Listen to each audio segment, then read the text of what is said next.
Hello and welcome to the Just Another Castle podcast. I'm your host Matt, and with me this week is our pro gamer Mike Woohoo!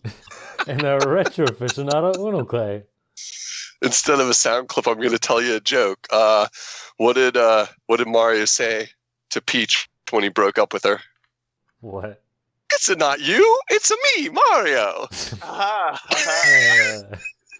You dork. I've been telling that joke all Christmas. It never gets a reaction. I expected better. It's not you, it's me, Mario. Oh God! So I'll say it again. It's funnier. You're not even a dad and you're telling dad jokes. What is this? Oh, dude. I'm covered in dad jokes over here. I'm covered in them.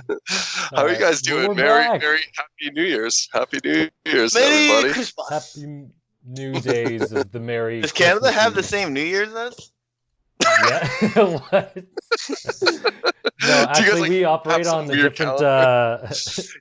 You guys have like Different a mix time zone, of. it's like you have your 3 own days later. Thanksgiving, so is this like a mix of our New Year and Chinese New Year? Like, is it the year of like maple syrup on like April 3rd? Oh my gosh! No, you know what's hilarious? You know what's hilarious that you bring up New Year's and Chinese. My mom. Uh-oh. Was that for? I forget if it was for Christmas or for New Year's. I think it was for Christmas or whatever. She got like Chinese lanterns with the Canadian flag on it. I'm like, what the heck is going on? This does not seem right. That's what I was just going to say. I was going to say, when Mike's called it the year of the maple syrup, I'm like, he's not Chinese, bro. He's Canadian. Yeah, okay. Matt, you've been playing this for too long. All right. Oh man, did you guys have a good holiday and good relaxation with the families and all that kind of stuff, or was it stressful and crazy, or what's the word on the street for you guys? Mine was cool. I went back home. You know, froze. Got a nice snowstorm when I went home. Nice. Bro, it was so cold. It was like record cold. Poor I was baby. It's laughing. probably My like teeth 10 would degrees Celsius. You probably had to put on a light Matt, jacket. I'm American. I don't even know what that is. All right. Celsius, first of all, forget you. Forget Second of you. all, that doesn't sound that cool. Psych. Yeah, Yeah, dude, were Matt, you in it New was York? like below zero every day. I was there because of wind chill. All right, and I was like, I Poor could baby. rob people with a bucket of water. I was like, yo, I'll freeze your ass right now. Put water on them, turn to ice. Okay. Oh my gosh. You probably could have actually. That's I know, man. Yeah, but it was chill. Just got to see the fam and friends. Got some cloth for my cold ass in California now too. It's actually raining here, guys. Today it's actually raining. My read class that. was canceled for rain. Oh my gosh. California, they're awesome. It's raining It's outside. like, oh my god, it's raining. Run! Is everybody outside catching it with buckets? They're like, this is the only water we're going to see. Yeah. Like, Oh, this God. Yeah, the government's like, it's an official holiday. Yeah. We got water. Oh, Ouch. man, that's great. That's great. How cold is it in Canada for comparison, Matt? Like, school us. Yeah, Um, hold on. What's let the me- conversion of Fahrenheit? uh, What is it? What is it in Celsius? I'll convert it real quick. Oh, right now it's 0 Celsius, and let me click the Fahrenheit. It's 32 degrees. That's 32 Fahrenheit. degrees. Come on, we all know that one. We know that one. we're dumb Americans, but we know that one. It's okay right now, but basically January to March is like actual winter where it snows. You It'll had get 50 cold. degrees, Matt, and you complained? That's like California weather, What? 10 degrees Celsius, alright? Oh no, I'm saying that's probably what you're complaining about. Like, oh, it's so cold out. No, yeah, here I it am gets, like- complaining about that right now. It's like 55, 60 around here. It's Yeah, freaking no, freezing. here it gets like minus 30 Celsius. Oh. So, And you're alive? Yeah. For real. oh, and sometimes that's not even counting the wind chill factor. Oh my god. Apparently, Real. some night, the other night in Toronto, it was like, with the wind, like it felt like minus 42. I'm like, good lord, that is too cold. That is mad cold. Yeah, he was making fun of me before the break one night when I said it was like we were the beginning of the wave of cold that you came home for, Mike, was starting to hit us. And I was saying, I know it's no Canadian, but it's like 20 degrees here. And he was like laughing. He's like, it's below zero here, dude. He's like, come on, like stop crying about it. Matt, I think I saw Matt across the street when people are shoveling snow, and he was down in the t-shirt. He goes, in Canada, this is summertime. He like punched the snow and like shoveled it. I was like, Matt, you're not Russian. He's like, 20 degrees. It's hot summer in Moscow. I mean Canada. I was like, I got you, man. I got you. I got nothing to add to that. That probably was Matt. That sounds like It was Matt, all right? I mean, he's just like he Perfect, comes out with like swim trunks on when it's 8 inches of snow. He's like, oh, guys, what's going on here? Funny enough, Sounds about right. sometimes Oh, it'll get. Sometimes I'll be shoveling the snow, or not recently, but like a couple of years ago, I'd be shoveling the snow and I'd get like so hot, I'd just take my jacket off. That's to crazy. cool off and be like, Yeah, my man, uncomfortable. there's a thing called hypothermia that you get. Nah. I'll just I've clean only it done that out. once in my life, but I was still wearing 3 layers, okay? And that's probably why I was sweating. Oh man, that's great stuff. So this is the weather podcast. Welcome Yeah. everybody, where we talk about weather where we are. Yeah, right? In only 2 different countries. They're not even that far The from most each other. important two. Yeah, exactly. North America. North and America, we talk about. On this Uh-huh. podcast. Somebody's gonna be like, actually, that's just the continent. Oh God. This like, that's my Clay impression of no, you can't be jousting. You have to. All right, Matt. I'll save you the embarrassment of having to always do the transition, and I'll say, but maybe we should move on to what Matt's been playing. And this week, Matt's been playing ... I've been I playing played a a couple of things actually. So Nice. Unoclay wanted us to say like what we got for Christmas. So I got some like clothes. I got an eShop card which I used to buy Ukulele, which I know has gotten mediocre reviews, but I still Oh, want to did you try get it it for anyway. Switch or what'd you get it for? Because I got it Yeah, for I PC. got it for Switch because All I'm right, like, all right.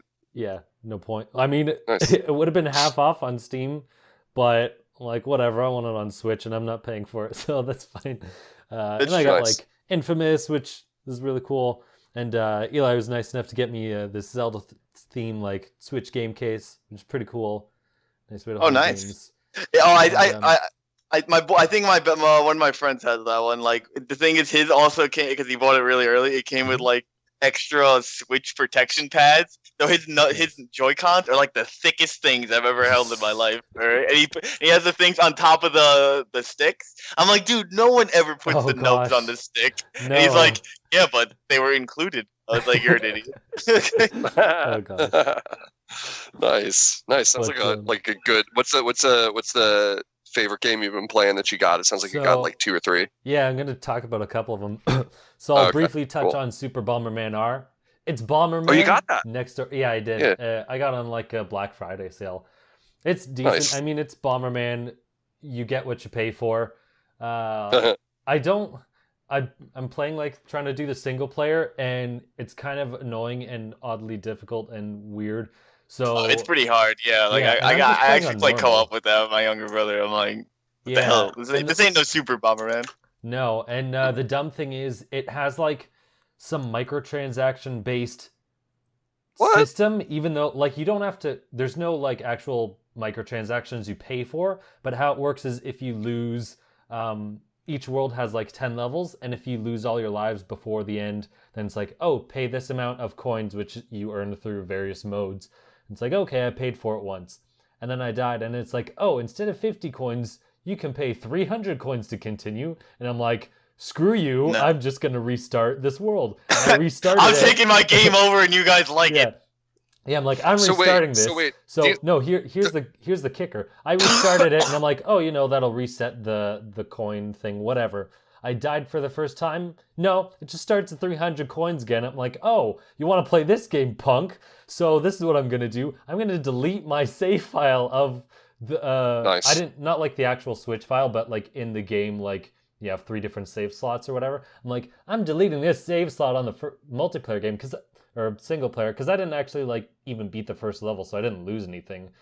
You start from the beginning. You didn't anyway. even get to Electric Man, dude. Come on. No. So I'm like, fine, I'll delete this save file, and you can suck it, or you can screw right off. And then I played it again, and it still started at 300 coins. I'm like, well, What? whatever. Yeah, so maybe if I like actually delete the Switch file, but I'm not gonna, because I already bought. And then you like, have to some stuff with re-download coins. it, and Yeah. then you know. I just So, want to be whatever, specific. fine. You said microtransactions. You're talking about in-game money, not real Yeah, money. he said like Yeah. fake microtransactions. Yeah, so it's like Okay, you in don't the actually game. pay actual They're money. like, it's oh, you just should the totally system. get these coins.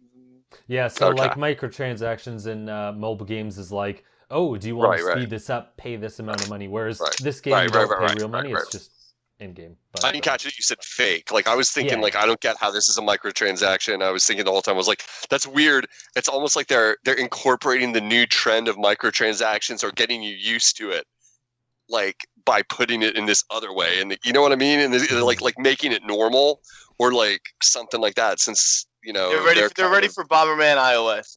Yeah.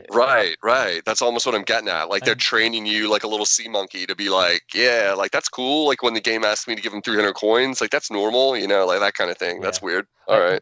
Yeah, All it's right. from Konami, so I'm not surprised. But I don't really get it because if I don't have to pay real money at all, then what's the point of having it? But whatever. It's neat that they brought the franchise back at least. So that's cool. I'll get. What would you rank? What would you say in terms of cost? Like, what do you think this game should cost? Because I know Mike said he played it a bit. Mike sounded more positive when he reviewed it a while ago. I played with my brother though, so it's way better co-op. It is. Right. What do you think? Is it a $20 game? Is it like less than that? Definitely a $20, $30 game, dude. Yeah, because it's not much. There's the single player, and then there's the usual multiplayer, and multiplayer doesn't really change much. So it's like you either like it. I don't think it's a decent party game for like half an hour, maybe an hour, but I wouldn't want to play it more than that because it tires itself out quickly. So it's a nice to have, but yeah, I should probably buy another game for multiplayer. But I guess I'll give it a little.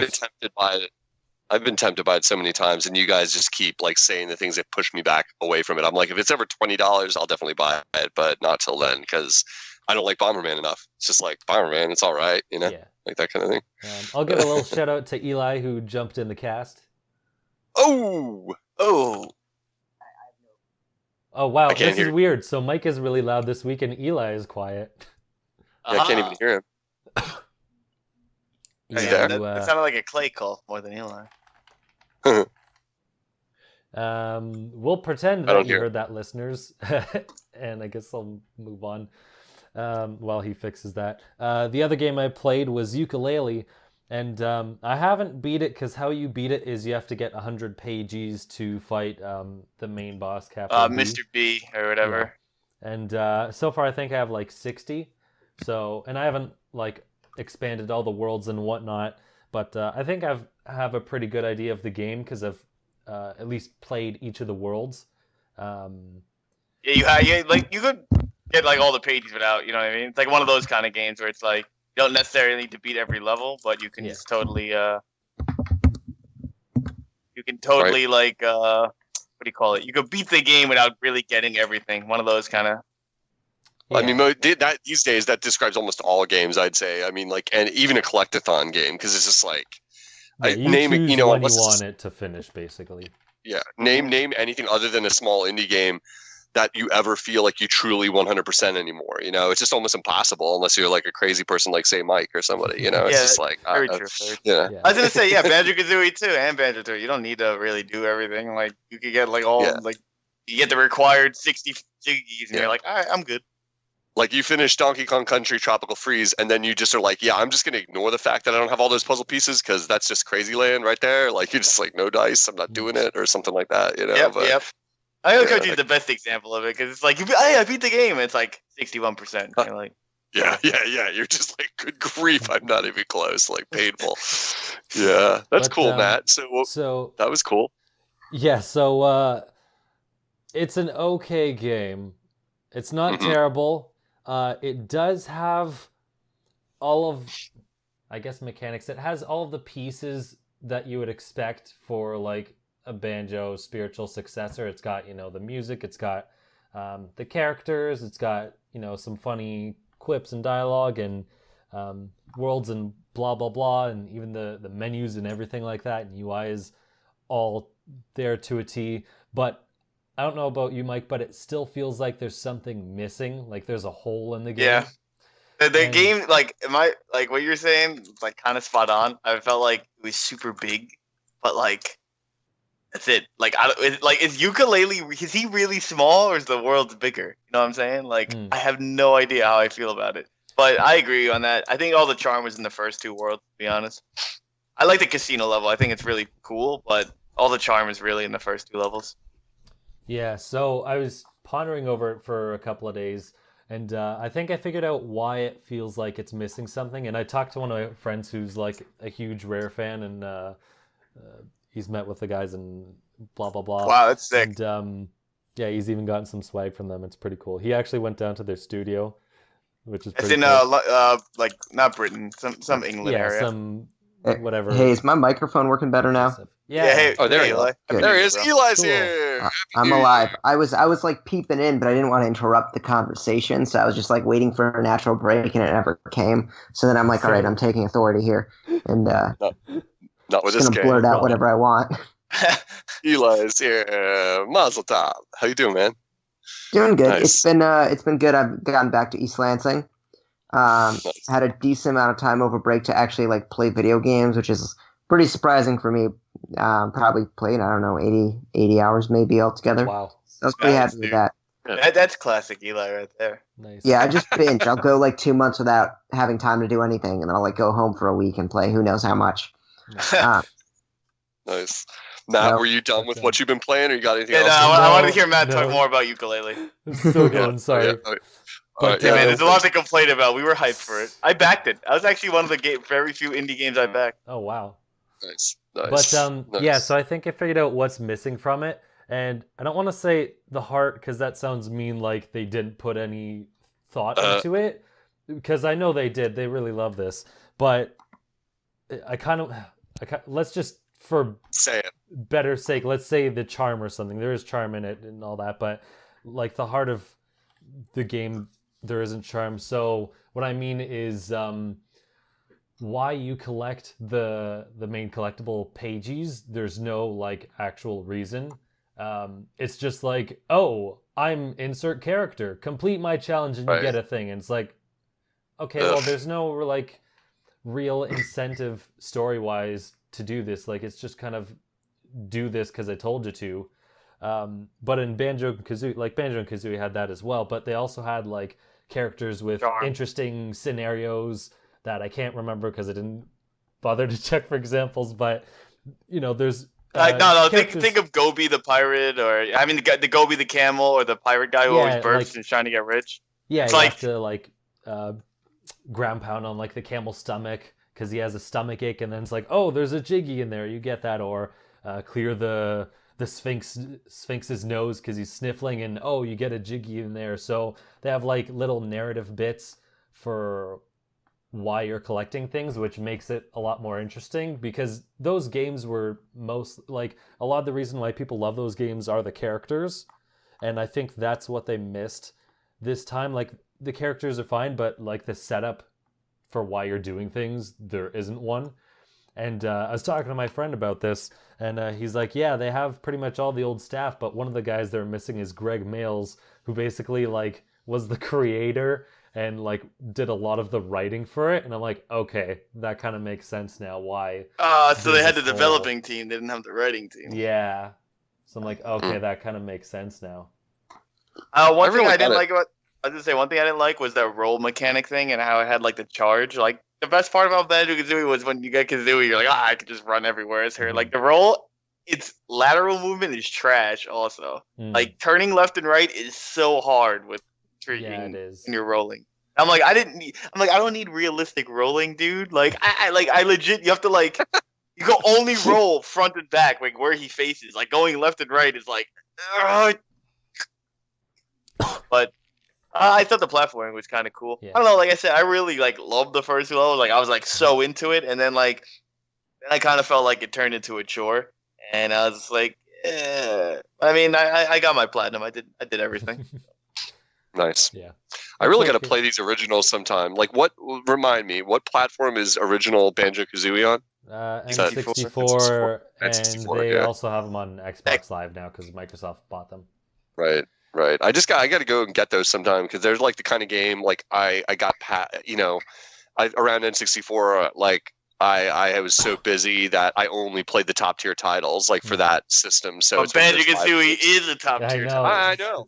You're right. It was just like it wasn't a Nintendo mascot, so it was like one I wasn't paying attention to as much. And then there was this little game you guys called GoldenEye that like kind of took over the world around that time. That was like, yeah, your N64 was like a GoldenEye box. That's what it did. You know, you're like, I heard all in right, college it was like that, like how FIFA is now for college. Like yes, it was. I can speak with authority. It was. It was like it was the only game you played that and Mario Kart 64, and all your other cartridges. Once you beat Mario 64, were just like sitting there. You were just like, yeah, that game's cool, but we could just play Mario Kart, right? And that's how it was. My group sadly never got into Smash. Like, so it's like well, that came out at the end, man, of that 64. Yeah.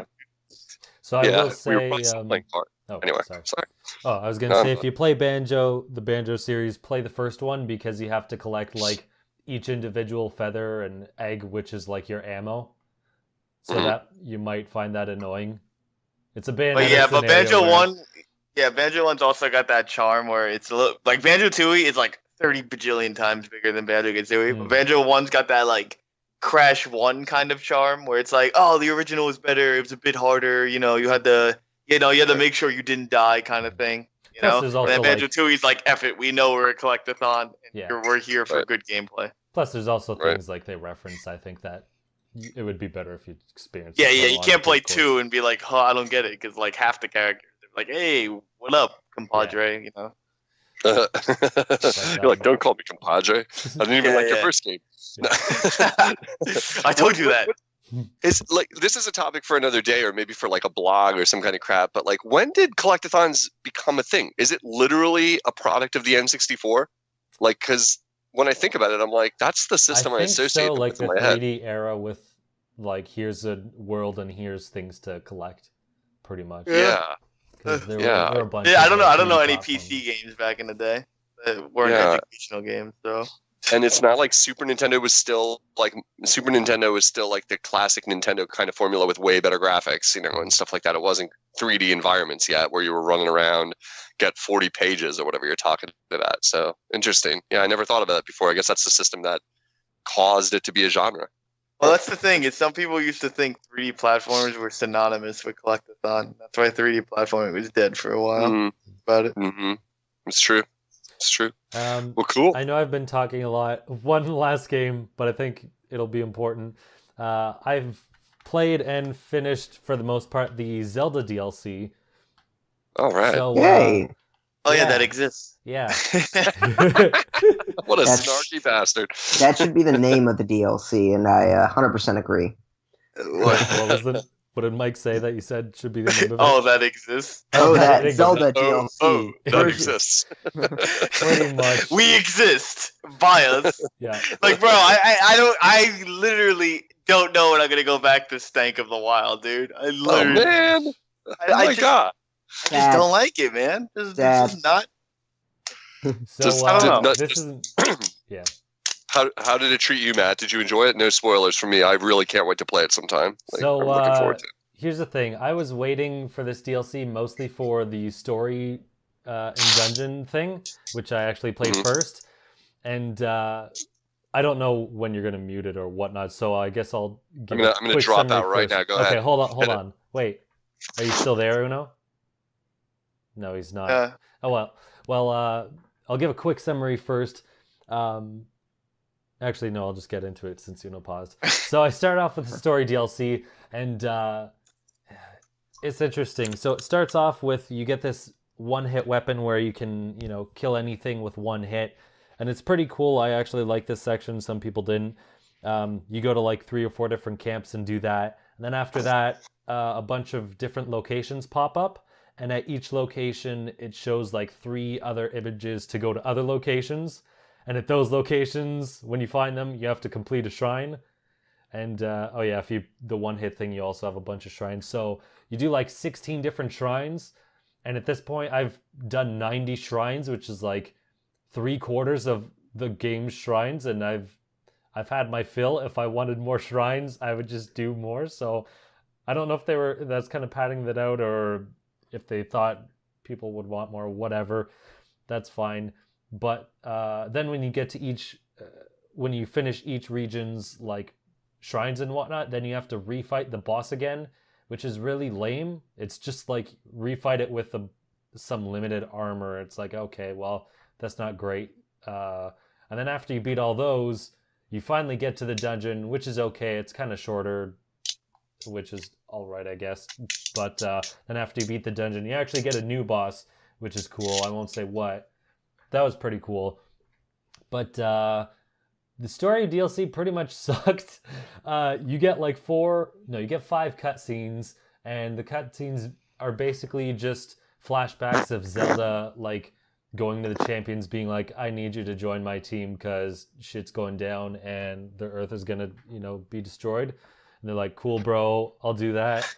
And damn, bro, that's not good. And like, honestly, it just feels like it should have been in the main game, because in the main game they like barely touch on these champions, and it's like, this champion's dead, you should care because I told you. It's like, well, I don't. You didn't give me a reason to. I just showed up and you expect me to care. And now they're giving me backstory. It's like, okay, well, here's like a little neat insight into their personality a little bit. So it's like, that's nice, but at this point I don't care. And it seems like you should have had it in the game because it's like important. So it didn't really add a new story, which is what a lot of people are kind of pissed about, and myself, because they kept touting like, oh, you knew new story DLC. It's like, no, they just provided like a couple of minutes worth of background knowledge. It's like, okay. And then like apparently some people are saying, oh, there's books that you can read up on it. It's like, no, I'm not buying this so you can tell me to go read text.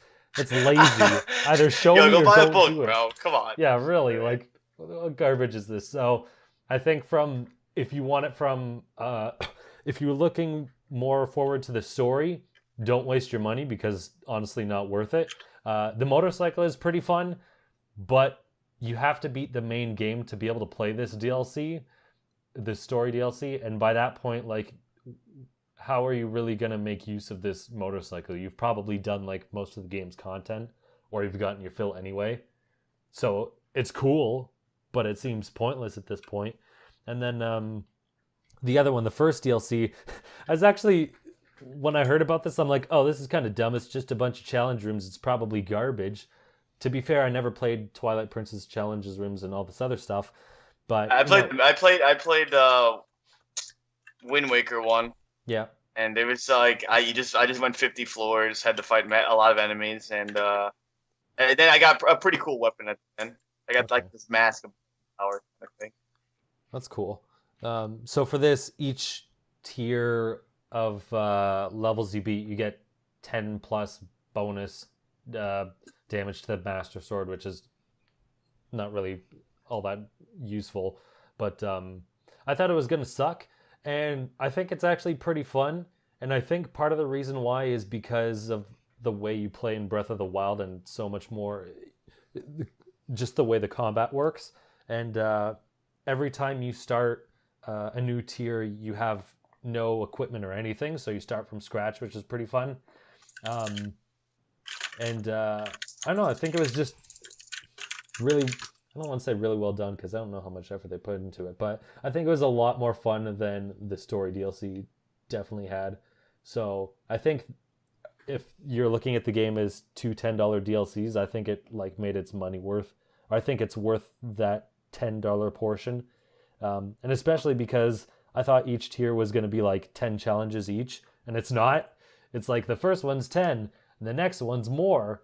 And it was like 3 o'clock in the morning, and I'm like, okay, fine. I'll get to the 10th level of this second portion, and I'll be done, and I can go to bed, and I'll be fine. And I get to there, and it's like, it's a resting room. I'm like, oh gosh, how many more levels are there? So I check on like Wikipedia, and it's like, you have 7 more levels. I'm like, damn it. So I'm like, it's 3:30. I'm like, fine, I'll rush through this and beat it and be done.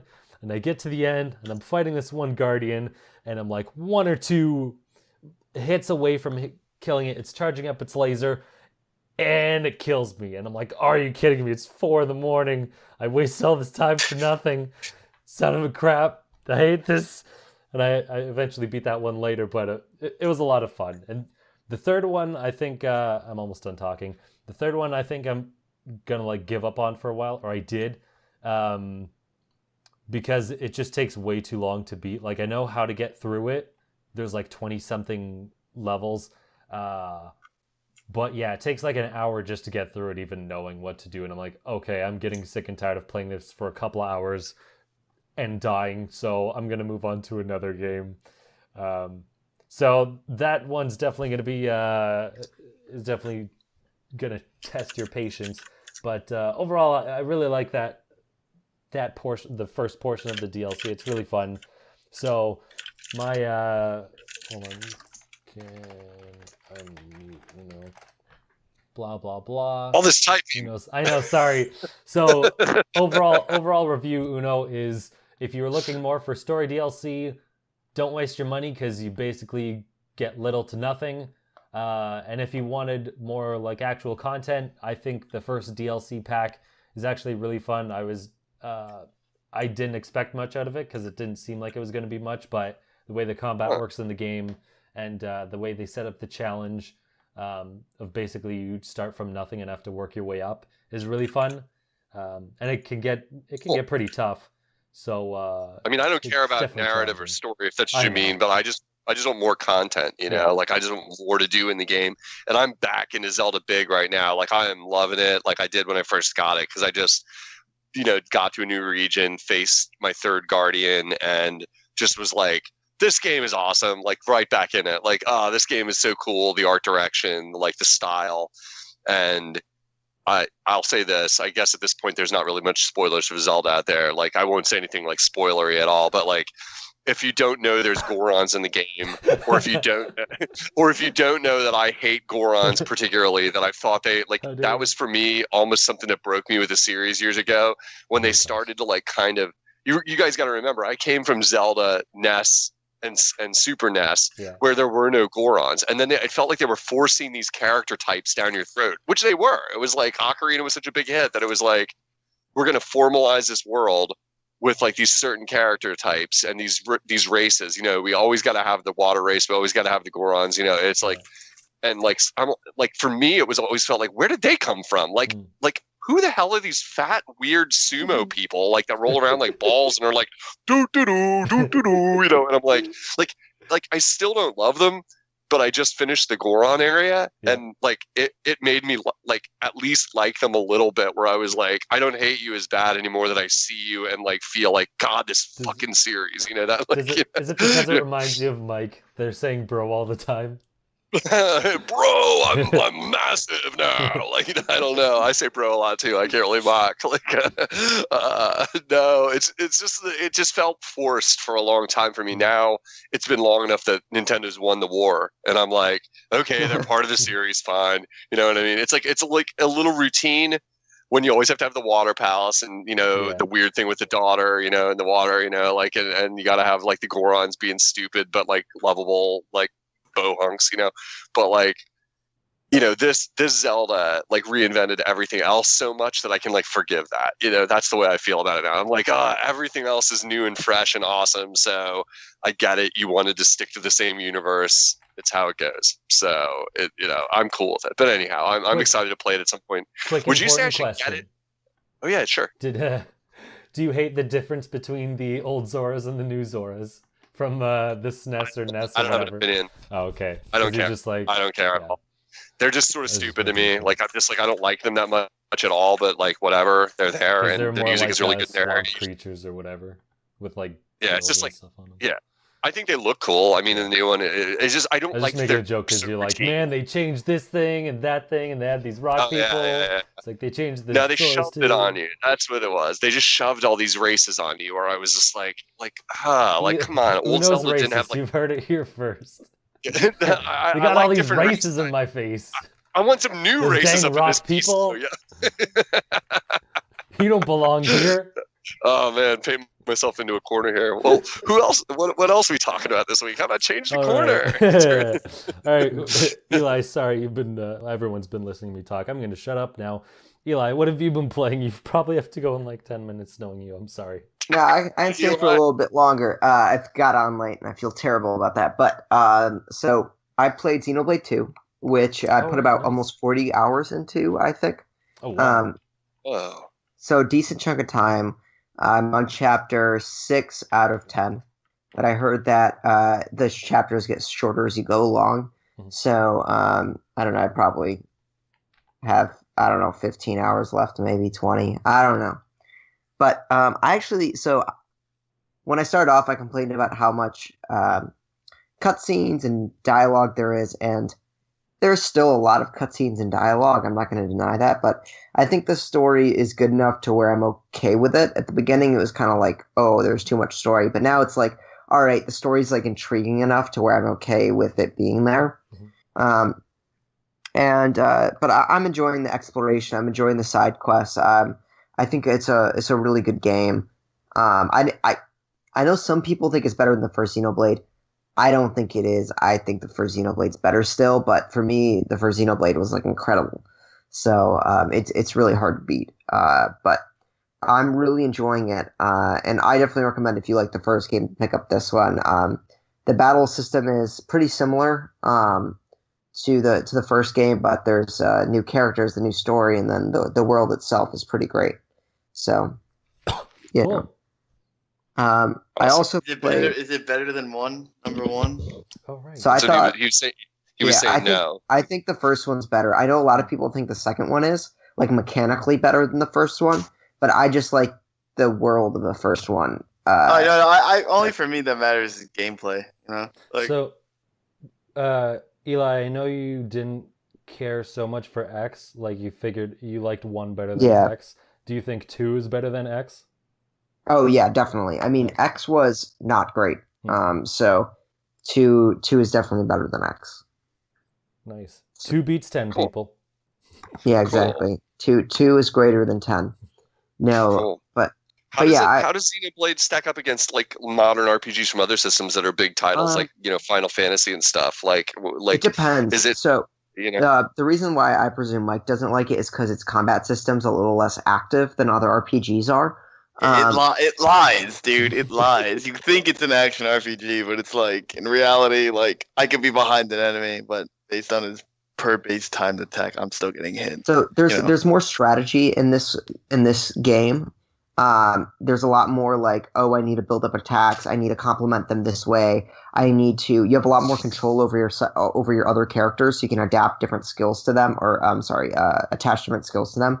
And that's why I think it's a better game mechanically than the first one. And so there's a lot more strategy to it. But still actively, there's still a lot of auto attacks, so you're not in constant control 100% of the time. So you kind of have to. It's a lot about the setup, not just about the fighting itself and the combat. But yeah, I think it's that's why it's different, I think, than other RPGs. But if you're not someone like Mike who has to be like getting a 300 chain streak every second of the game, then Mr. Overachiever there. then I think that you'll enjoy it. It's a nice game. You know, I like RPGs a lot of the time too because you can multitask.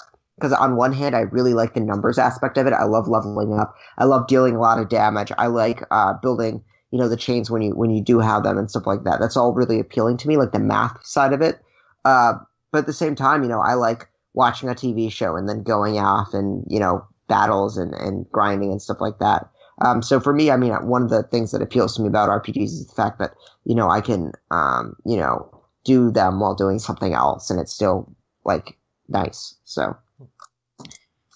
That's something I've never mastered. Like that's what I hear other people do these days, and I'm like, if I even have like a YouTube stream playing when I'm playing another game, either I'm paying attention to the YouTube stream or I'm paying attention to the game. I can't do both. It's weird. Like I haven't mastered that technique yet. So yeah, multitasking. Or I'll have a podcast on or whatever.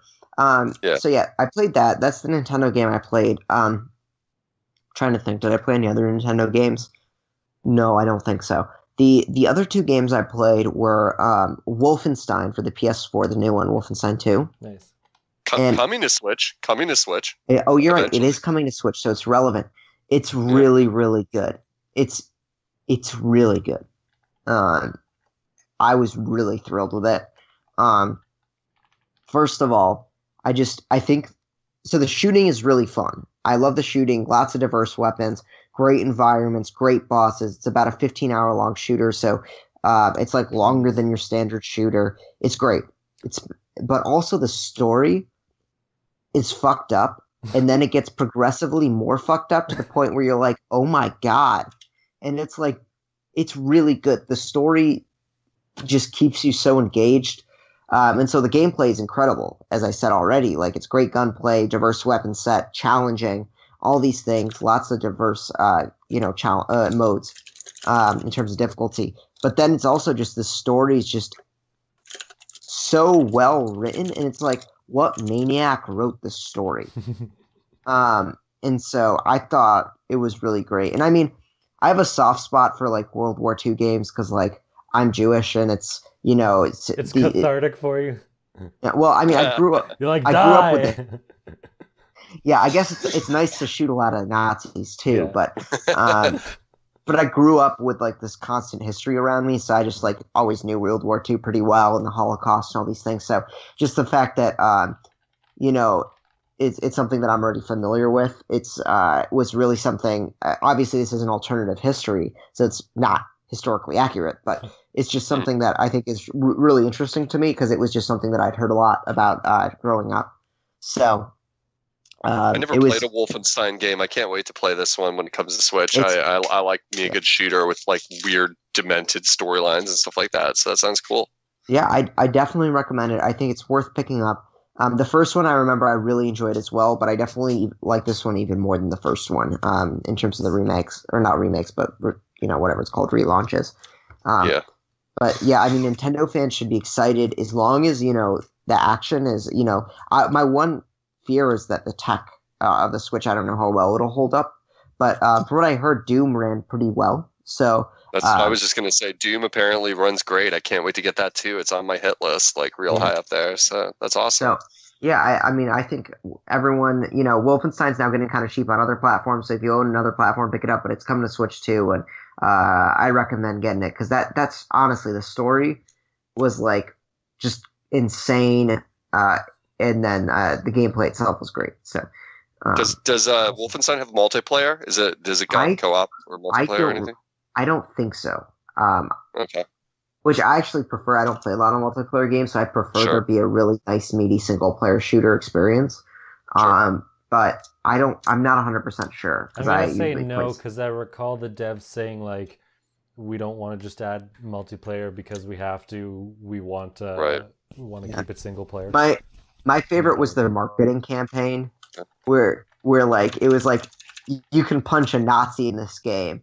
And it would be like a video of like you stabbing a Nazi in the game, and then a bunch of like American right wingers got super butthurt, thinking that the marketing was like directed at them, even though it literally said like we punch Nazis. So then like their marketing director came out and it's like, dude, if you think that we're like talking about you when we're talking about Nazis, that's your own problem. Like, it's definitely on you. That's definitely your problem. Oh man, this world. That's cool. So I'm looking forward to that. Yeah, but that's great. Definitely recommend it. The other game I played is some Shadow of War, which is a sequel of Middle Earth: Shadow of Mordor. And the game is it's great. I think it's good. It's fun. But it's just more of Shadow of Mordor, to be honest. And so if you really like the first game, you'll probably like Shadow of War. But it's just a lot of what was there. There's not a ton new in this one, and I think that's why most of the reviews were like pretty like around 8s, because the game was great, but there's not a lot of innovative stuff there. So would you say if I had to choose between one or two, would it really matter? Yeah, I honestly don't think it would matter a ton. In fact, I like the first one better. So, in terms of Shadow of Mordor, yeah. Cool. I'm mostly thinking in case of like price differences. That's all. Yeah, I think sure it's already starting to get cheaper. But if the first one's like $15 and it's on PS4, I'd recommend picking it up. Yeah. It's probably, I think it's the better game. So. Okay. Cool. Nice. Look at that. Back to gaming. I've actually played something, being productive, contributing member of the podcast. Now go back to your college work, bro. No, that's enough out of you. Crack the whip. Oh, nice. Yeah, it's nice that you finally get to relax and play some games. Yeah, that's a good chance. Always of, a good feel. Always a good feel. Nice. Here comes So, Mike. Now, what Mike. has Mike been playing? Yeah, what have you been Games. Let's see. playing? How many of them? I beat Metroid on the 3DS. I started Superstar Saga on the 3DS, the remake. I also beat Sonic Forces. What's that? What else have I been playing? Oh, Mario Party Top 100 I beat. Wow. I feel like I played Crushed something that. else. I watched someone beat this horror game. And then Way to go, bro. I feel like I did something else. One more. I can't remember. But yeah, so I was like, I'm gonna play my mobile games. Oh yeah, I'm on the very last moon of all of Mario. The game with Mario that came out played that POTG. Yeah, I'm on the very last moon of the game with that. So Nice. excited to get that super hard last moon, double darker side, whatever. When everyone's cheering me on. I'll start off with Metroid. Pretty good. Remember, I played the before Nintendo banned it. I did play the. I did play the indie game. What do they call it? AM2R. I played that. So I played that before the kids. Before Nintendo took down the kiddies and were like, "Yo, get this amazing game out of here." I'm gonna have to vote on AM2R was a better remake. I believe I just something about the new Metroid just kind of rubbed me the wrong way. I wasn't sure what it was. I believe it was the way the power-ups just like kind of went throughout the game. It just all right, the dungeons, all right, not the dungeons, the entire world, the premise since I've played Metroid 2 a bajillion times already. I'd have to say it was done a little bit differently in Metroid Prime. The game really focuses on that action thing that they were trying to promote.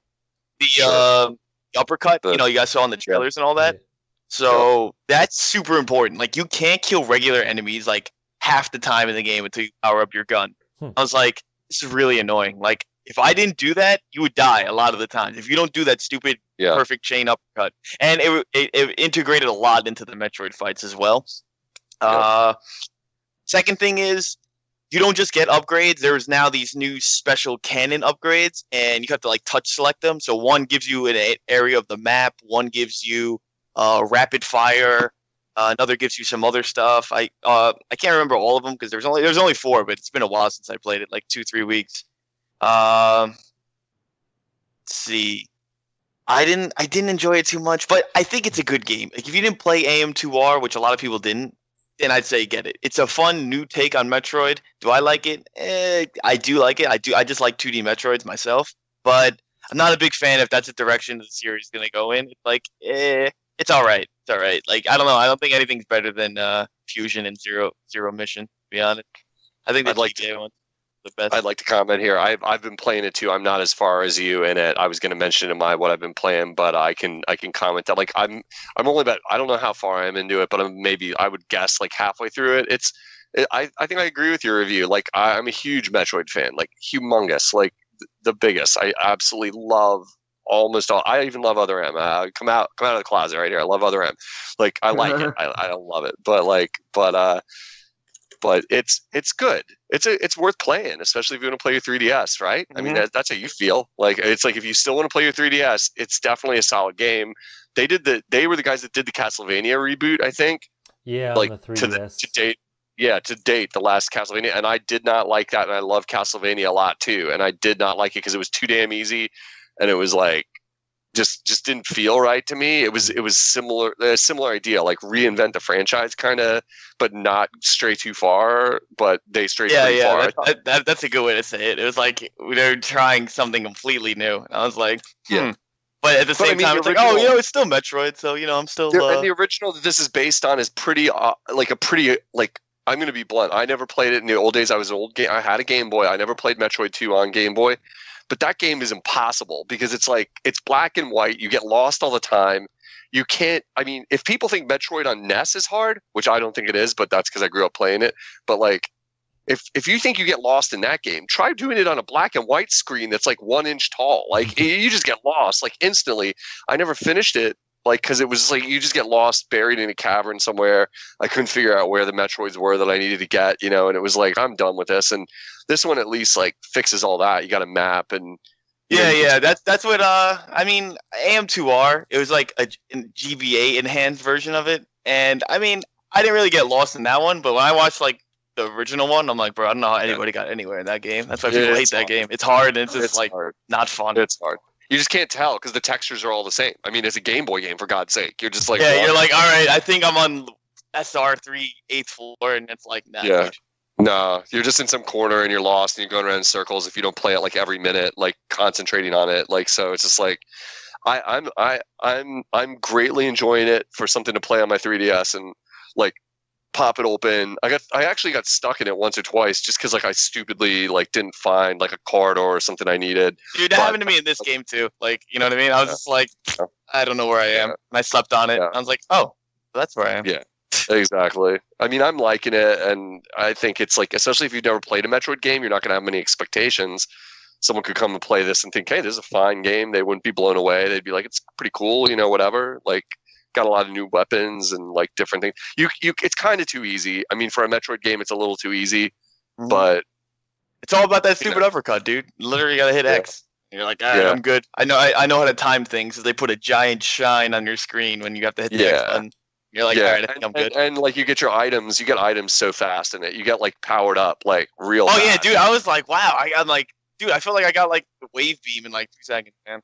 Yeah, exactly. I'm not very far into the game, and I have the wave beam. And the wave beam in original Metroid, you can actually finish original NES Metroid without ever getting the wave beam, and it's a crushing weapon. It's one of the top 2 weapons in the game that you can just be deadly OP almost with it until you face the Metroids and then realize, I'm screwed because I don't have the freeze beam anymore. But they did something with the ice beam in this game. Oh, you have to like. I don't like the equipping either. Like, why do I want to equip, dude? When I get a good beam, whatever I'm better, I should never have the ability to equip. That was the other thing that annoyed me. Well, you know, I think they're playing with. They're almost. I could speculate there, and then we'll just move on because I'm talking too much on your turn. But like, that's almost like a reference in a way. I would say to original Metroid because in original Metroid you can't equip. But you can swap. But you have to go back to this shrine where you got the item, the Chozo statue, and swap back. Like, and if you have the wave beam and you try to go fight Metroids, you're going to be done. You know, you got to have that freeze beam, even though it's the lesser beam.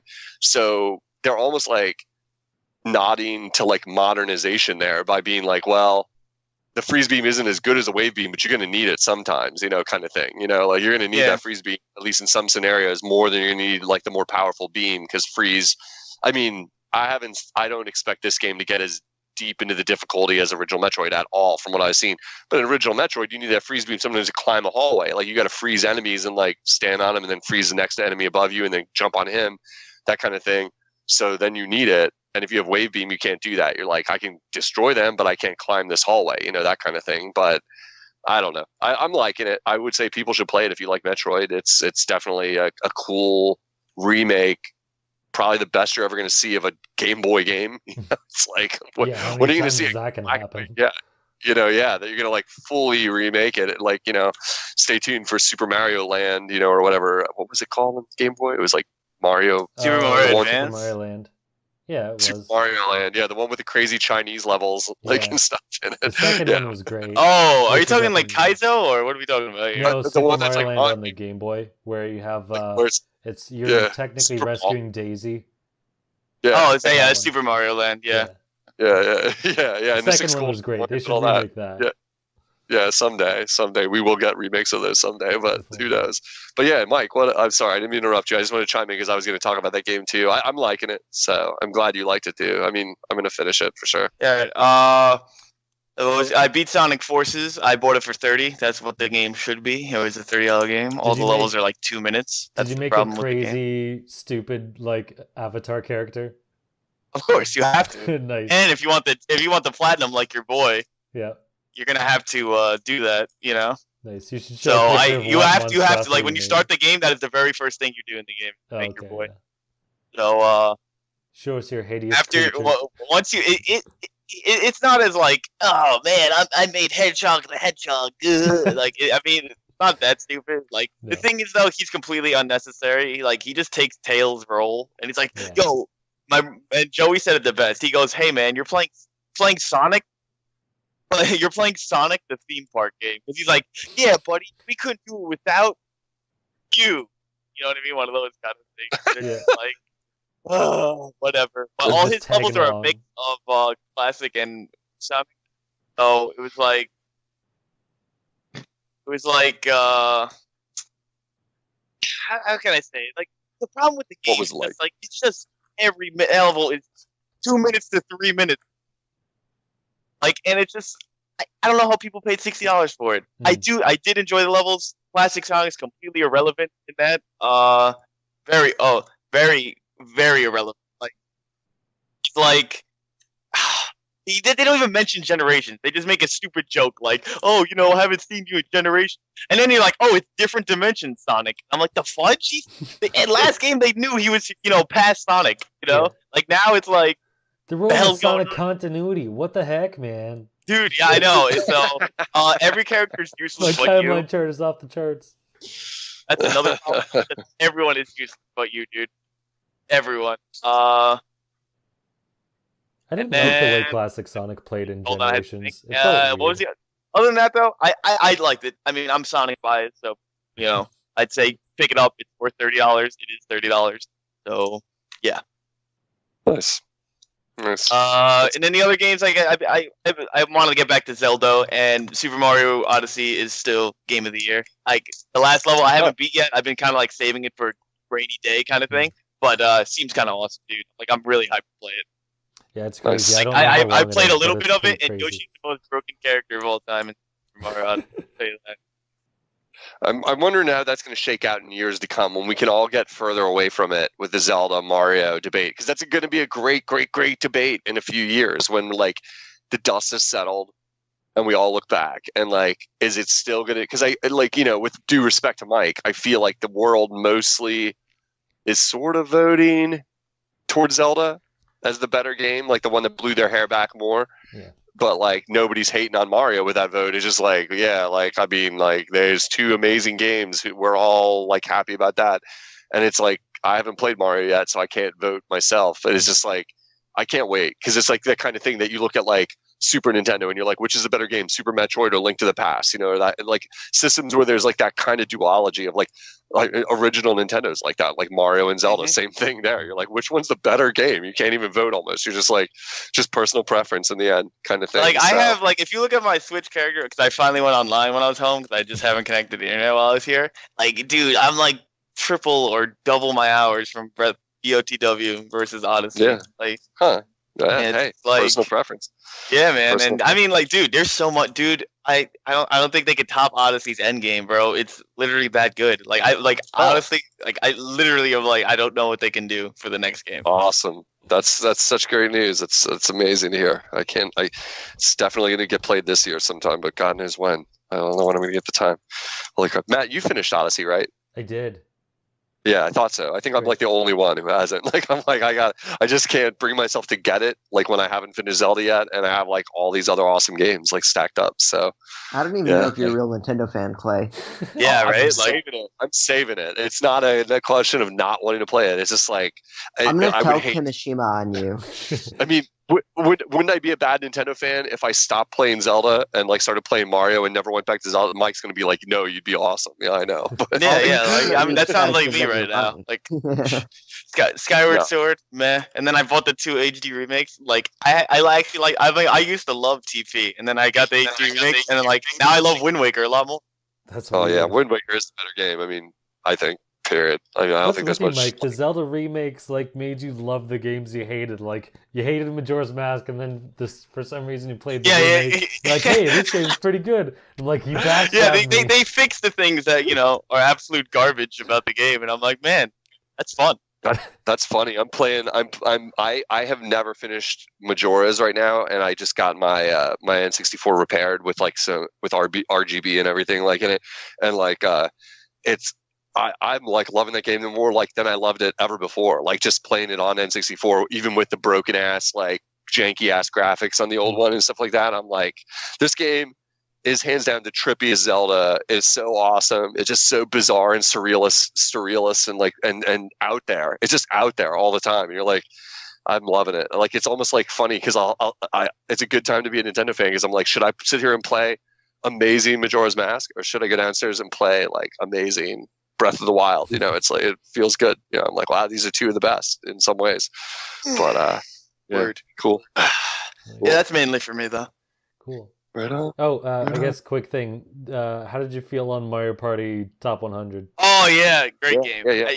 It's really Really? fun, dude. Oh, that's Yeah, awesome. dude, I loved it. There's a lot of games from 4 and 5, which I think do have the best. I do think they have the best mini games. There's not a lot from 1, but don't forget 1 and 2 had a lot of the same. Yeah, they did. But with the way it works, not everybody needs the game, so you can play with all your friends. Only one person needs it. Then you could connect wireless 3DS, and then they have like mini game island mode, and you just got to face off against AIs that are randomly difficult or usually random. So it'll be normal the whole first world, then like half of them hard, one normal, etc. Mm-hmm. Then you beat the game, you get like master difficulty or whatever, and then that's how you unlock all the other games. You start off with like 70 of the games or 60 of them. But I had a lot of fun, and some of the remakes, Bowser's Lift is Bowser's Facelift 100 times harder from the remake. Oh, really? The hockey and the volleyball special mini games are pretty fun, and I really enjoyed it, man. Like I honestly like it was like I would just like play it, like I couldn't put it down. Then I got to play with a few friends too. So That's awesome. I figured it would have been like, I thought you would have hated it. Like I didn't see much about it, but I figured like maybe. I told you, game of the year, man. It's so funny you did say that because I figured they would have been like a lot of mixed mini games. But no, it's really awesome to hear they put in a lot of good ones. They got to bring that to Switch because like I'm not buying it for 3DS. Like I'm just like I'm curious. I'm Mario Party curious, dig it. But like I'm like but like I've never played them much. Like I've played them here or there just for a minute or two with somebody. I've never been a devotee of the series or anything like that. But it's the kind of thing that's like to me it's like a no brainer. Like I get it. Like I'm totally in favor of them supporting the 3DS all the way out. Like I'm in favor of it almost unreservedly. Like it's a great system. Hundreds and hundreds of thousands of people still play the 3DSs. Yeah. Maybe not us, not the Switch crowd, but I'm in favor of them supporting it. But this game is meant for Switch. I'm like, this should be something that I can play at the holidays with my friends, you know, and throw the Switch on the TV and be like, bang, we're playing Mario Party and everyone freaks out. I mean, so I'm just saying they've got to know that. And it's got to be coming to Switch in like a year or something like that. Like, I mean, come on. Because I don't think they have too many party games, and 1-2 Switch isn't going to cut it. Yeah. Like, yeah, there's already more mini games in this than 1-2 Switch, and they're better. Oh, yeah. Oh, my God. Yeah. Like, I mean, I haven't played that one yet. And yeah, it's just like, you know, I've mentioned it before, my family was like amped at Thanksgiving to play the Jackbox games on Switch.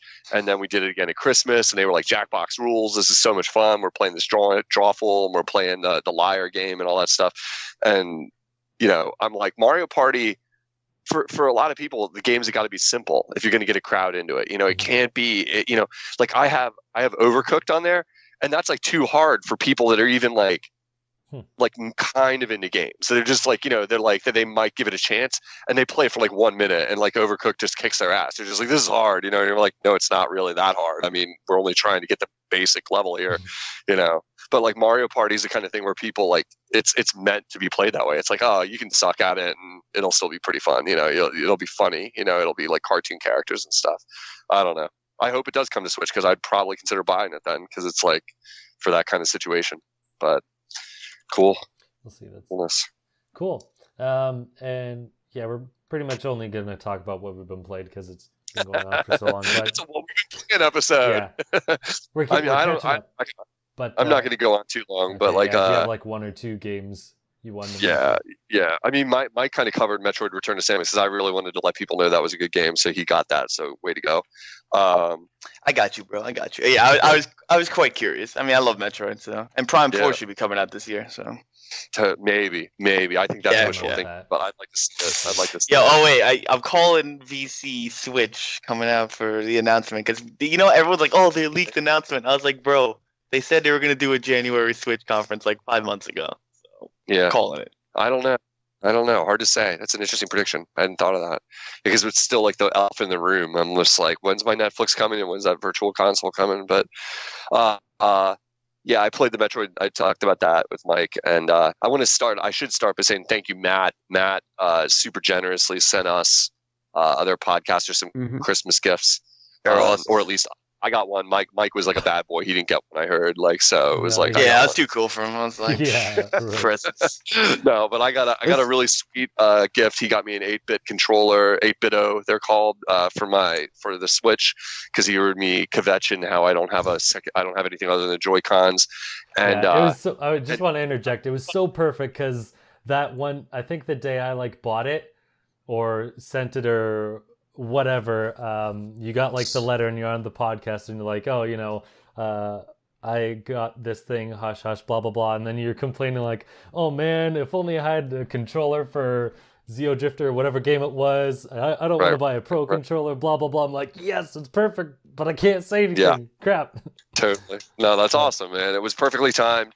It's a quality controller. It's I got the one that's the more classic one. It's meant for more retro games because it doesn't do the twin stick stuff, which is perfect because it's but I mean it's a wonderful gift. I will advise Matt and I struggled to get it installed for a while because it's kind of notorious that they can be a little finicky with getting the firmware updated and getting them up and running with Switch because basically the controllers were manufactured before Switch. Switch has had firmware updates, and so the controller isn't exactly it's not officially supported, so it's a bit finicky. But basically, you just update with an older firmware and then go to the new one, and that basically fixes it. Yeah. So if anyone out there is listening, you buy one, and you're like, why the heck isn't it updating? There's a couple different solutions that you'll find all over the internet, and you should try them, and you'll eventually get it working. It was a little bit of a headache for a while, but the long story short was my personal solution was I had to upgrade firmware by firmware. It wasn't like you could just jump to the newest one. It seemed like it was rejecting it. Oh god! It was rejecting the implant, and it was no, and it was I was ready to return it, and it was just this is just not working, Matt. It's a great gift, but I got to return it. And then finally one more try.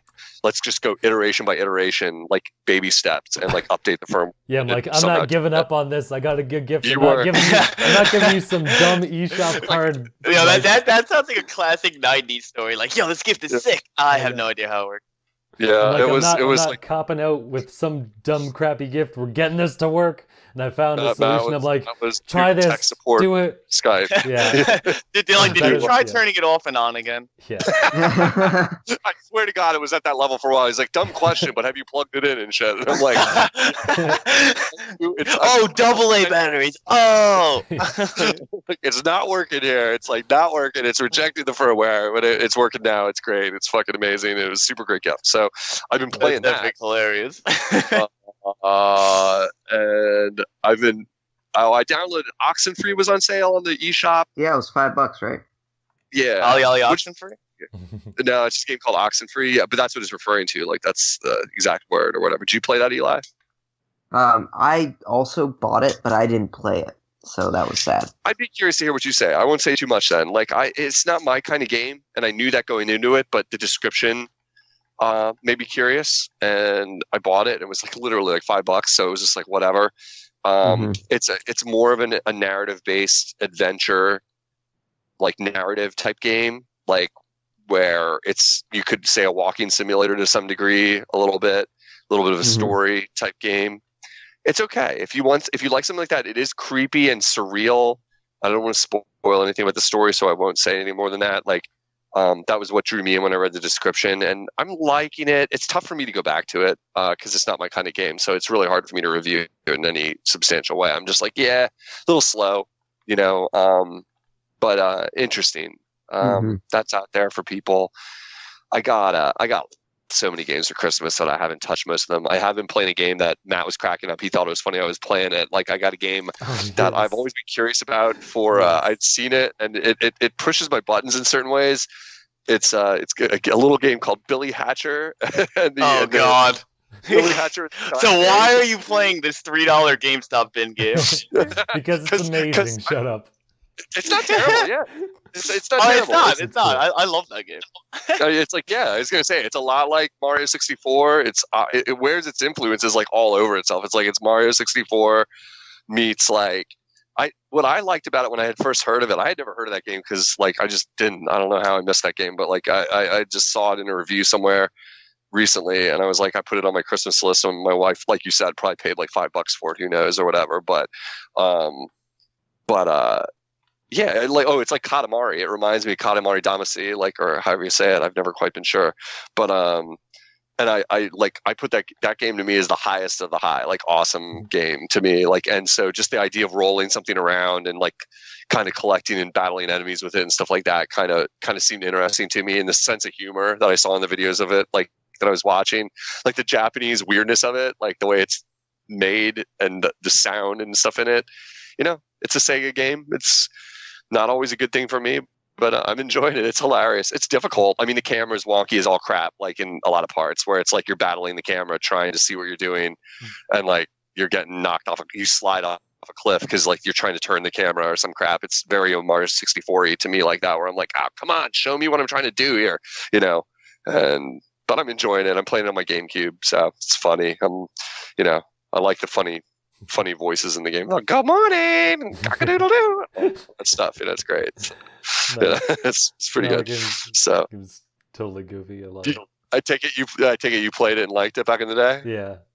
Oh yeah, The N64 and I GameCube still have own like it. the weirdest games. That was back when you could rent things.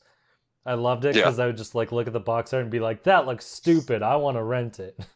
Like Iggy's Wrecking Balls. It looks stupid, but it's a fun game. Yeah.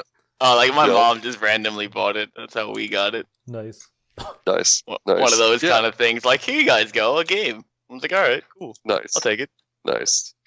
Yeah, that's really it. I mean, I got my Famicom disk system working. For any listeners that are like in the market for finding like modders or like repairers, like hit me up on Twitter at Unoclay_Switch anytime, because I got like an army of them working for me now. Like I keep sending things out to people to get fixed or modded because I'm okay at repairing stuff, but a lot of this stuff gets to like much higher levels than I'm prepared to do. And my Famicom disk system that I bought in Japan and talked about a few months ago, I spent easily 10 hours trying to repair that sucker, and I had it working like unreliably. Like I had it working where you couldn't probably play a game on it because the game might short out halfway while you're playing it, but it would turn on and stuff. I was proud that I got it that far because it just wasn't doing that when I first got it home from Japan. It was either bunk sale because I didn't test it in Japan. Obviously, I just bought it and carried it around with me, or I maybe fucked it up on the way home. It's hard to say. They're very fragile machines and they're famously unreliable. It's a disk drive. It's literally a disk drive that plugs into a Famicom. So it's hard to say. But I sent it off to a modder up actually near where Matt lives in Canada, and he is pro, and he said he's done like 100 of them, and he got it working smooth. So in celebration of New Year's, I played through original Metroid on Famicom disk system, which is cool because it has different sound effects, and you can save your game live rather than doing a password and stuff like that on the disk drive and things. So it was fun. Recommended. Again, anyone wants to get into Famicom disk information or get one repaired or something like that, talk to me on Twitter and hook you up, because I'm really psyched now. I can play Doki Doki Panic is probably one of the next ones I'm going to play on there. So one of my favorite games of all time is always Super Mario 2. So I can't wait to do the archival research and like play the original inspiration for what became what we knew as Mario 2 back in the day. So yeah. Yeah, I got a lot of games I'll be talking about over the next couple months. My wife is super generous.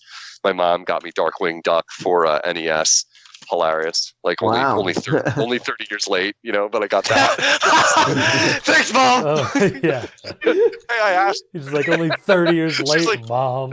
Clay Throw it across takes the out room. his like Christmas letter to Santa 30 years ago. He's like, Forward look what it off to Santa his finally mother. got. It was lost in the mail. And you're like, oh, thank God. I love My you, Mom. mom, it's like you're the easiest person to shop for, because if I like call you and are like, do you want anything for Christmas? And you always have some funny answer. And I'm like, yeah, Darkwing Duck for Nintendo. Like, that's what I totally want. So I haven't played it yet, but it's sitting there in its box, like ready to get ripped one of these days. So I'm excited. Then I know what'll happen. Like next week, they'll announce the Disney Afternoon Collection for Switch, and I'll be like, no, like I already bought DuckTales 2. Duck, and they're the valuable games, and it's just like now right here comes easy on my Switch. But I who cares? I'm gonna play it in the original. So yeah, no. So yeah, I'll be talking about some of these other Christmas games in the coming weeks. But right now, that's what I got. So yada. Nice. Well, it sounds like is there any? Well, Yeah, is there news this week or anything else? Like what's going on? No, I think I'll save that for like next week. Nice. I think we've done a good job here. But no, it sounds like we all had some fun over the holiday. Wait, what about our list thing? I thought that was for today. No, I think we're still working on that. No. So it Yeah. won't surprise it, but look out for a new segment sometime in the coming weeks. Yeah, It should be next fun. week we can be ready. Oh, Eli really? sent me his list like Nice. moments before the podcast started, so like we're not ready this week, but next week Yeah, for sure. Okay, Yeah. cool. All right. Awesome. So, but we'll end it there this week. So wherever you're listening, you can find us at Just Another Castle on pretty much every platform on the internet. Wait, I forgot to say our sign-offs. Okay, I clearly skipped to the script too late. All right, guys, now get the hell out. Wait, what? Yeah. It's like, it's a great time. Yeah. Goodbye. Turn off the recording. I've had enough. You click. You can find me at the Manga Viking on Facebook, Twitter, and YouTube. Eli, where can people find you? You can find me on Twitter at Paul Salon. And that's pretty much it for now. Or I guess Nintendo Enthusiast. Read my writing there. Hey, Matt. Yeah. I'm going to be at EGLX in Yeah, I was March. gonna You message should you come about and we that. should see each other. We should. Definitely. So- not What's book it- that Because up. I'm What- flying to listeners- Toronto, Nice. especially for you. So What's CLX? Tell the listeners and me what that is. So this is a conference that Enthusiast Gaming is running in Toronto. Is it I guess Toronto or is actually it technically Mississauga? Mississauga or whatever. Yeah, it's a weird spelling. But they're at the International Center, and it looks like we have got a lot of big YouTubers coming. Normal Boots was confirmed today, I think. Nice. Maybe. It's pretty sick, dude. It's pretty sick. We got, so YouTubers are going to have esports. There are going to be lots of prizes for various games in our esports competitions. And then, developers. We're going to have other personalities that are going to be announced in the coming weeks and panels and stuff like that. So it's going to be a fun conference, hopefully, or a convention for anyone interested. And I'd love to see y'all there. Cool. What month is that? It's March. The date is, I think, the 9th and the 10th. Whatever that weekend is. Damn So- it! I think I'm supposed to be on vacation with my parents that weekend. All right, we'll talk I guess offline you're about gonna that. have to cancel. Oh, man, I'd be in trouble right there, but we'll talk about it. Nice. Crazy. I think Right on. Con Bravo had their convention there because I went twice a couple of years ago to see a bunch of YouTubers and stuff. I remember it was in Mississauga. I think it was that same center, but it's a nice little space. Well, they got a bunch of areas there, but it's a nice space. It's pretty fun. I think this will be just as much fun, if not more. Well, especially let me because you're say going to be this. there. But Let me say this: if Eli can get us a panel for our podcast, oh my gosh. I'll blow off my parents. We'd have to pay money for that, but Even if we have like two people that are accidentally, we'll have to fly out this Flea. is like dragons and it'll be wizards, it'll be Matt's mom. It'll be like, I got you guys cookies. Be like, thanks, Matt, mom. It'll be like one of those classic '90s movies. Yeah, we're gonna import an audience. It's like we don't need any listeners. We're the best people. Us and be like, you guys are great. Like, you guys are amazing. I'd be like, you're that lady that's always telling him to do his laundry when we're on the air. What the hell? Just kidding. Oh, man. Anyway, get us a panel. I'll be there. I'll be there. We'll just hijack another panel. It'll be cool. Oh my gosh. Anyway, that's great. Lord. Good Be stuff. updated. All right, Mike. Where can people find you? And Apparently not on the podcast, because he's got. Are we talking about me? Oh, Yeah, they find you, bro. We're doing sign-offs. Don't find me anywhere. He's a hermit living in a cave. Please leave him alone. All right, just find me on Twitter, Troy FB. Nice. Do that. Are you gonna live stream playing that last Mario level? Oh hell yeah! I'm gonna record that too. So Nice. while I rage, it'll probably be an hour of pure unadulterated rage, and then a victory. Nice. I have a feeling it's gonna be like just like Champions Road. It's gonna be Oh, it something is. like Trust me. You'll think it ends and it's like, oh, no, you're just starting. Get back in the chair, buddy. You got a ways to go. I haven't beaten that sounds myself, too but it's fun. fun. and terrible at the same time. Oh Nice. man. All right, and Unoclay, where can people find you? Oh man, we didn't even get to talk about how my IGN is basically dead now. It's still It the is. page is Well, we'll bring do it up that on the next top week. 100 day. yeah. Like, but you probably cannot any longer finally find me at my IGN. So you're gonna have to subscribe to me at Twitter at Unoclay_Twitter. Subscribe. Yeah. Shit, Someone follow should be you, into you, it. you plebeian. You should write me a postcard and get on my postcard Twitter, themailservice.com. Yeah. DM him Zelda spoilers. Yeah. No, I will so You like send me a unsubscribe. carrier pigeon. That's how Twitter works, right? They got a bird icon. Send him, Oh, send man. him a carrier pigeon carrying Zelda secrets. Yeah. This is all good and fun, but yeah, join the party over at Unoclay_switch on Twitter. That's how you do it. You join the party. I will do that. I will. Yeah, and I'm gonna be like getting some videos and stuff going on YouTube pretty soon, and dropping a new channel and all that kind of good stuff soon. So Nice. that'll kind of the hub. Maybe the Twitter will serve as I need an outlet now that my IGN is gone, so got to do something. So all right, guys, good stuff. All right. Yeah, right. So wherever Please you're tell me- listening, you can find us at Just Another Castle on every platform on the internet, and this is the real sign up. Hit us up with your questions or whatnot. We'll see you next time and leave gaming to Nintendo.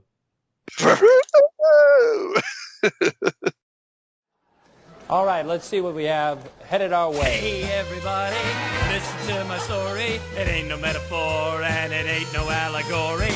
Rain and snow is everywhere. You gotta watch out and you gotta take care. You gotta believe me, please don't deceive me. I'm talking about the weather report, oh yeah!